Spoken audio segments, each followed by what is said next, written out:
up, viewers? Patrick from Bob vs. Only, back with another video. And this episode number 2 of Forgiving Yourself, week on Bob vs. of the day. And today's verse comes out of Romans 3, verse 23, and it says, "For all have sinned and fall short of the glory of God." And that's what that verse means. And let's get into it. So here's the church recap.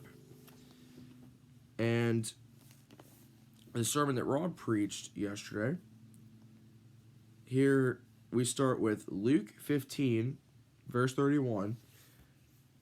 And it says, "My son, the Father said, 'You are always with me, and everything I have is yours.'"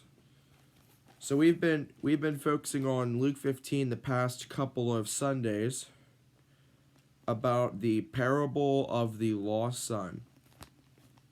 So now we're going to go to Galatians,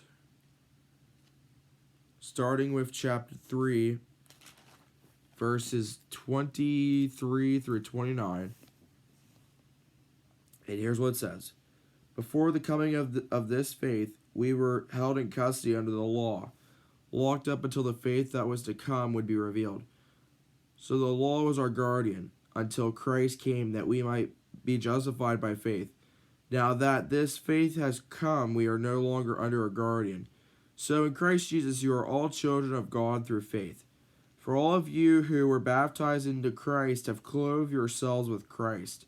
There is neither law nor Gentile, neither slave nor free, nor is male and female, for you are all one in Christ Jesus.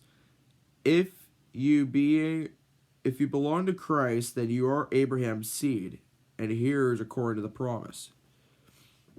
Here's Galatians 4, verses 2 through 5. "The heir is subject to guardians and trustees until the time set by his father. So also when we were underage, we were in slavery under the elemental spiritual forces of the world.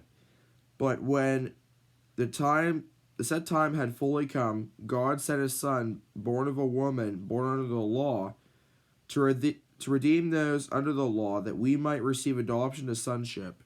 And that is all for the verse portion. And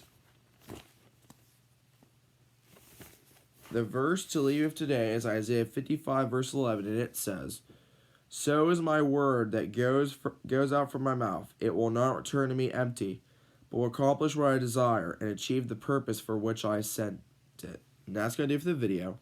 Thanks for watching. Until next time, me again, viewers. In every way, God's way is always the best way.